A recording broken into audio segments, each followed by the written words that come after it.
শুনি নাই গো, বন্ধু ছিল ওরে কিরা মরে গেছে তা তো জানি না, আমি সেটা দেখতে আসতেছিল গো। আমি কি জানি বেটা ওর সাথে আসতেছে গো, আমি কিছুই জানিনি গো। আসছি বাঙাসারি চলে আছে পুকুরি আর ওই পাশে একটা তেল পাম্প আছে, তেলের পাম্পের ওই পাশে ব্রিজ।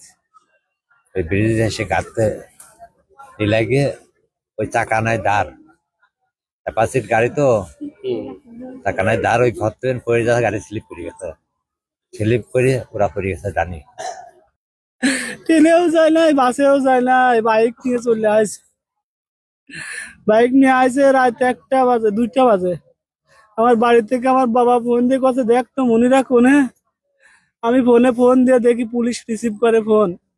পুলিশে জিজ্ঞাসি ভাই, আমি তো জানি না। পুলিশ বলছে আপনি কি হয় না কিছু ছেলে, আমার ভাই হয় সুমন আর রিমন, আমার বড় ছোট ভাই।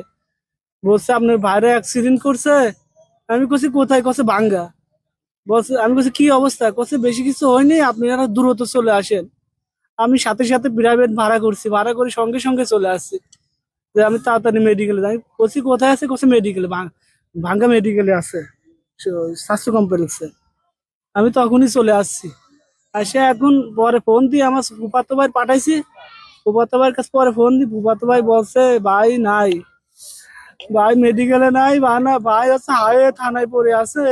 আজকে আমাদের গ্রামে যে একটা মর্মান্তিক ঘটনা ঘটছে, এখানে মারা গেছে করিম মণ্ডলের 2 ছেলে, সুমন মণ্ডল এবং রিমন মণ্ডল। আর পাশেই প্রতিবেশী চাচাতো ভাই শাহিন মোল্লা, ওনার ছেলে আশিক মণ্ডল। তারা ঢাকা থেকে আসতেছিল, আসার পথে আপনার ফরিদপুরে ভাঙ্গা রোড অ্যাক্সিডেন্টে 3জন মারা গেছে ঘটনাস্থলে। আসতেছিল আপনার সুমনের মাময় অর্থাৎ করিম মণ্ডলের বিয়ান মারা গেছে, সেই লাশ দেখার জন্য আসতেছিল। তারা ঢাকা থেকে আনুমানিক রাত 8টার দিকে রওনা দিছে, আর আপনি আনুমানিক 12টার দিকে এসে বাঙ্গাতে রোড অ্যাক্সিডেন্ট করছে। এই ঘটনার সংবাদ পাইছি যে তারা ফরিদপুর থেকে এসে ওই যে ভাঙা সংলগ্ন এলাকায় মাধবপুর নামক এক জায়গায় অ্যাক্সিডেন্টে মারা গেছে, এরকম সংবাদ পেয়ে আমরা এখানে আসছি। আসার পরে আমরা 3টি যে লাশ দেখছি এবং 2 পরিবারের 3জন এখানে বাড়িতে গেছিলাম এবং তাদেরকে জিজ্ঞাসাবাদ করে জানা গেছে তারা এই এলাকার তাদের এক আত্মীয়ের মৃত্যুর সংবাদ শুনে তাড়াতাড়ি করে আসছিল। 3জন একটা মোটরসাইকেলে ছিল, মোটরসাইকেলে অজ্ঞাতনামা গাড়ির ধাক্কায় তারা অ্যাক্সিডেন্টে মৃত্যুবরণ করে। তো গাড়িটা কোন গাড়ি কি ধরনের তাদের জানা নাই এ সংক্রান্তে। তো তাদেরকে আমরা পরামর্শ দিচ্ছি যে সংশ্লিষ্ট যে জায়গায় অ্যাক্সিডেন্ট হয়েছে